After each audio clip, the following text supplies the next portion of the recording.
And we just saw an example of that recently. I'm sitting, with my paralegal in a courtroom, and it's not our case. There's a preliminary exam going on. I think it was for felonious assault. And as testimony starts, taking place, and the alleged victim, gets on the stand and starts, relaying the injuries. The defendant didn't have any sort of a romantic relationship. Apparently, they were, roommates, and that was enough. And then the entire room went quiet and sort of cold when the allegation was made that there was contact, to the victim's, neck area, windpipe area, and there may have been some sort of restriction of air. And the second that happened, suddenly the entire focus of this case changes, and the charges get amended actually right at the preliminary exam, and they go from, felonious assault to a charge that's called assault with intent to commit great bodily harm, less than murder or strangulation. And so it jumps from what was, I believe, a 4-year felony to a 10-year. And that changes the entire game. And a lot of people don't realize that when it comes to these type of domestic violence type situations, now this isn't a misdemeanor domestic violence, this is something that is higher, that the second that there is contact anywhere in this area, this jumps up to a 10-year and the game completely changes. And courts and prosecutors are starting to take an entirely different tact as far as these kind of cases go. And it's really important to know that if you are being charged with this crime, this assault with intent to commit great bodily harm, this is the type of case that goes from a rather low-level felony to suddenly something that's extremely serious because of what are seen as some of the physical implications and what some research is starting to tell people about traumatic contact in the neck area. And it's really important that if you or somebody you care about suddenly finds themselves in this kind of either domestic violence situation or some kind of criminal contact, if you will, in that area, you better contact an attorney that's got experience in this specific area, because things can go south really, really quick. It was not a good day for that defendant in that courtroom. Nobody ever wants to go in there thinking that the worst they could get is a 4-year felony, and then they come out with something really serious like a 10-year felony. Hi, folks. I'm Keith Stickley with the Stickley Law Firm here in Hillsdale, Michigan. We're a full-service criminal defense law firm focused on protecting the rights of those accused in crimes here in Southwest Michigan. And the topic today that we're going to be talking about is when domestic violence reaches the next level. Specifically, the charge of assault with intent to commit great bodily harm, less than murder, or strangulation. And what we're finding is this specific charge is a crime that people are being charged with who generally have no previous criminal record. Now, yes, it is true. There are many people who have been charged with multiple domestic violence cases, and sometimes their, let's say, criminal behavior or bad actions sort of elevate, and that's unfortunate. But what we're seeing time and time and time again is massive growth in the amount of cases that maybe in the past would have been charged as misdemeanor domestic violence cases, but because there's some sort of allegations of physical contact in the neck or throat area, kind of, or in this, I think it's, considered the clavicle area, it instantly gets jumped up. The charges get amended to this 10-year felony charge. And this 10-year felony charge is a massive raise in the stakes of what can happen if you're accused of it or if you're forced into some sort of a plea. So let's talk about what the elements of this actually are. Michigan statute actually makes it a felony for someone to intentionally impede breathing or blood circulation by applying some sort of pressure on the throat or the neck or by blocking the nose or the mouth. And the crucial thing to keep in mind here is that no visible injury is required. And the penalty for this is up to 10 years. So you can see why prosecutors treat it seriously. The harm could potentially be catastrophic even if you don't see it right away.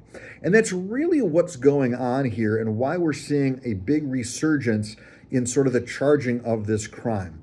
And it's really important to remember a lot of these charges start as domestic violence cases, misdemeanor domestic violence cases, and then upon further investigation or testimony or interviews by a victim's rights advocate, suddenly you see the charges being amended to this higher charge. And this is not limited to just romantic partners. Michigan's domestic violence framework covers dating partners, spouses, family members, and often roommates. Just living in a house at some point with somebody and then having an altercation with them rises to the level under the state statute of domestic violence. even if there's no romantic relationship component to this whatsoever.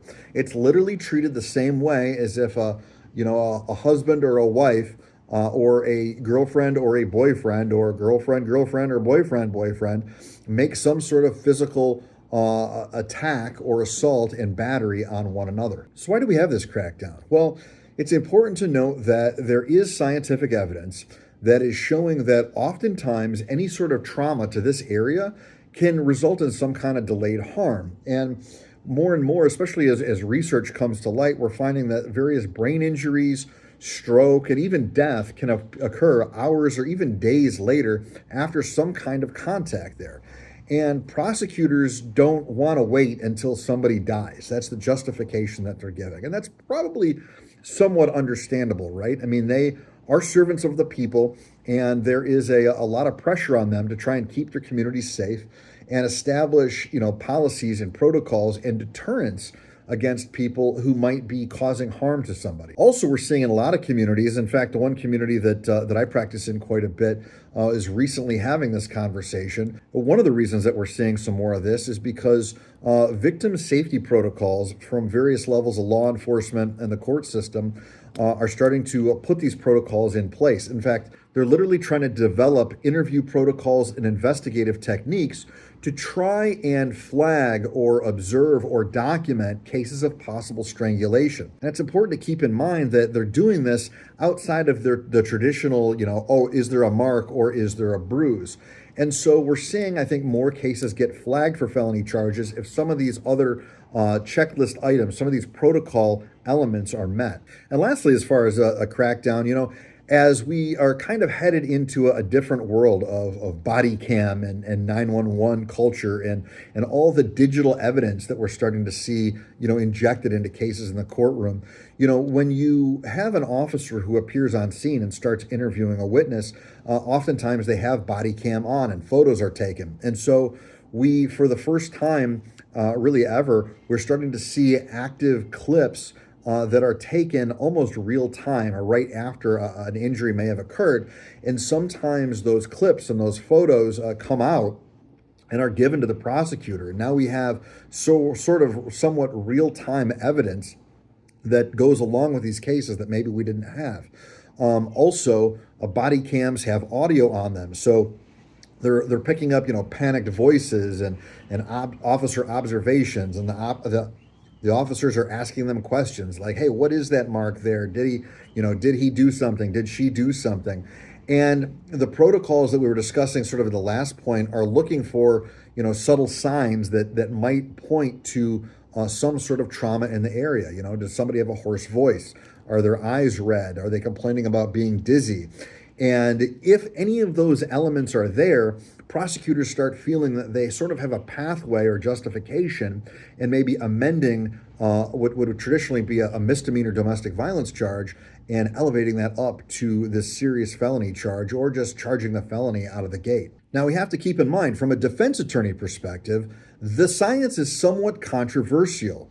This is where it gets tricky. A lot of medical experts will point to conditions like petechiae, which is sort of like a discoloration or maybe changes in the voice or somebody saying that their vision is weird, as signs of strangulation, potential evidence that there was some sort of strangulation or trauma to this area.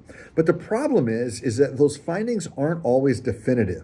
And sometimes they're very subjective, or they depend on when that exam or those observations happened or were observed.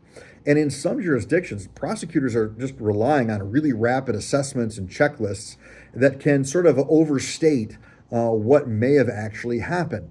So you end up sort of in a system where, a possible strangulation might become a felony strangulation, even if there's not real probable cause or there's not real science that is irrefutable in any way. Now, I'm not saying this to simply attack the credibility of all prosecutors. It doesn't mean that the state is always wrong in trying to pursue, strangulation cases. But what it does mean is that defense attorneys have to absolutely scrutinize the medical evidence and the timing of the exam and how officers formed their probable cause.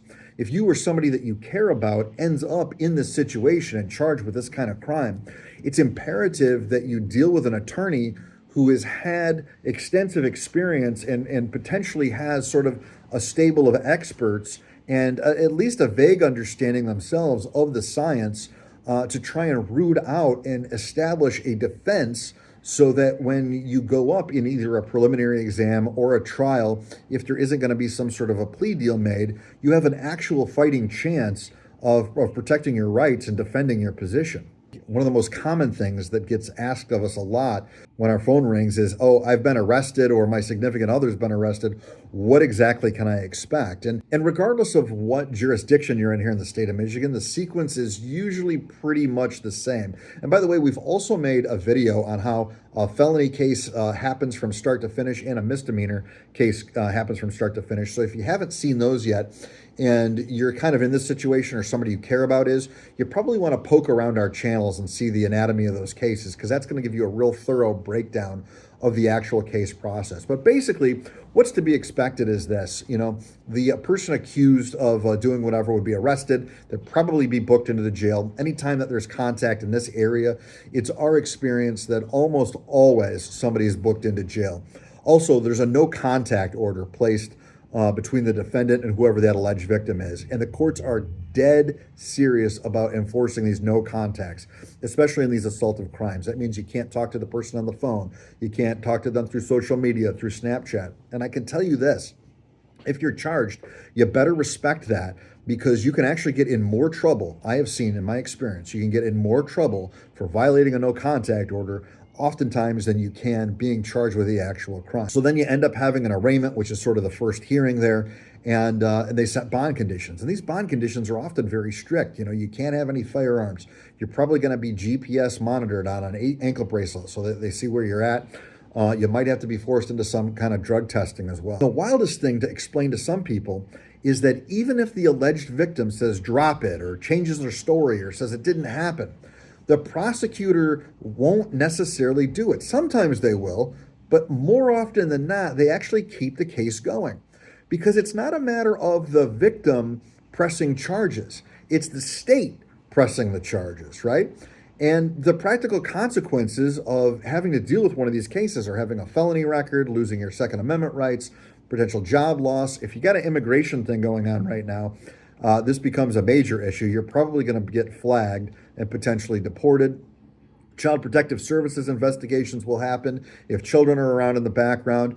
And quite frankly, there's a pretty big social fallout too, right? There's a real stigma that goes along with even being charged with one of these crimes, even if you are exonerated in the future. This is why it's so important to act quickly in defending yourself and retaining counsel. Now we need to discuss, if you get charged with this, do you really have any defenses? What are your options? And that's where the rubber really meets the road. One of the most common defenses is self-defense or defense of another, right? If you're protecting yourself or somebody else, that could be a complete defense to being charged with contact in this area. But that requires evidence that that force was necessary. And if you find yourself in a self-defense situation, that is a whole other branch that many criminal defense attorneys don't have a lot of experience with. It's called affirmative defenses. And here at the Stickley Law Firm, we've won self-defense jury trials. It's very challenging, but it can be done if you do have a legitimate claim of self-defense.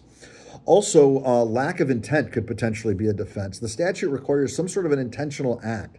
So if there's some sort of a mutual combat scuffle and there's just a reflexive grab or an attempt to separate a couple of people, that might not meet the state's requirement of having intent to have some sort of contact that would restrict anything in the neck area. The third defense, and this is really kind of one of the most common ones that we see where we really do have to litigate, and we have a lot of success, and that is in insufficient medical evidence.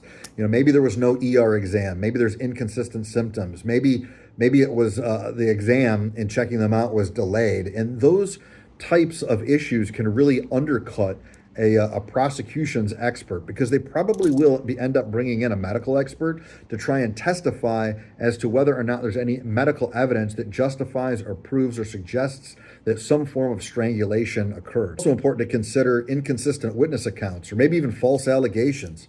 Emotion, intoxication, breakup, all these things can produce conflicting stories. And it's important that your attorney tests the credibility of these witnesses very, very, very aggressively. It's an absolute shame, and it's something that does not get dealt with far often enough, in my opinion. But there are many people out here who try to weaponize the criminal justice system. And when they do that, they really take away from true victims getting real justice. And what, in my opinion, what needs to happen is some of these prosecutors need to go after those people just as hard as they do the initial accused. And that's something that we don't see a lot, but it's very unfortunate because of all the potential collateral consequences that go along with being charged with one of these crimes. The stakes are so high. They're so high. We have to ensure that people don't lie and make false accusations intentionally just to try to mess with other people's lives. And finally, we've had this happen a few different times. Illegal police procedure or probable cause issues. This sometimes happens, right? And it can be used to your advantage if it's something that you or somebody you care about is accused of this. If the stop, if the arrest, or if there was some sort of search and that violated the rights of the accused, then evidence can be suppressed. Sometimes that's a bit of a holy grail, especially in today's world and culture with everything being recorded everywhere. But it's something that needs to be really seriously looked at to see if there's anything there that can be used to help protect your rights and mitigate any damages, or potentially even get a dismissal or an acquittal if you have to go all the way to a trial. So if you or somebody that you care about is accused of assault with intent to commit a great bodily harm, less than murder, or strangulation, it's important that you take a couple immediate steps. Number one, do not talk to the police without a lawyer. I'm going to say it again. Do not talk to the police without a lawyer. Do not try to explain it away on your own. You are not going to talk yourself out of a charge. I promise you that. If you think that you can talk yourself out of a charge, I just want to let you know they're going to charge you anyway. So you might as well zip it and contact a professional to help you out and represent you. Second thing you should do, if at all possible, is to document everything.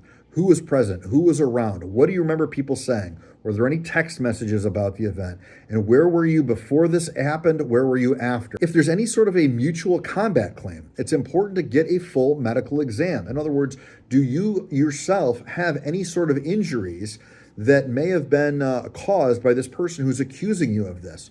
Was it a self-defense situation? Did they do something to you before you took some kind of action against this other person? If you're accused, it's important to try to get the evidence that might refute that claim, right? Get photos, medical notes, anything you can. And of course, it goes without saying, you need to call an experienced criminal defense lawyer, and you have to call them immediately. I get it. All attorneys are not for everybody. You might have to get a second or a third opinion. But what matters most is that you end up retaining an attorney who you can trust and who's not going to just tell you what you want to hear, but who's going to tell you their honest to goodness professional opinion and be aggressive and strategic in how they're going to defend you. This is not a minor misdemeanor charge, right? That'll just go away and you'll forget someday. This is a full-blown felony, and timing seriously matters. If you do happen to be an alleged victim, or if you were in some sort of mutual combat, in other words, there was a two-person fight and you're fighting with somebody and you happen to be in the same situation as well, or your airways or your neck or your throat or something was obstructed, seek medical attention immediately, right away. Tell the emergency room about any strangulation symptoms that you might have, right? Your health is the number one priority. Everything else can be figured out later. Bottom line, Michigan is taking strangulation very seriously, and for a good reason, right? It can be deadly.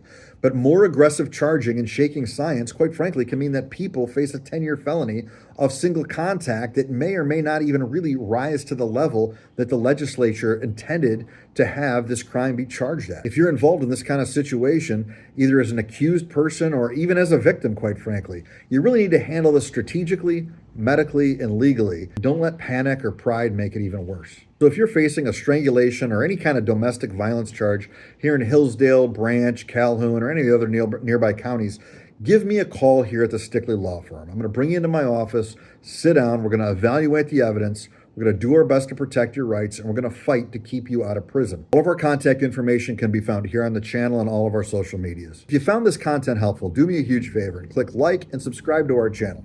We really do make a big effort to post weekly videos explaining legal problems that people often go through in simple to understand plain English terms. We find a better educated client can ask better questions, and that leads to better outcomes when we're defending their rights. Until next time, stay safe, and we'll see you real soon.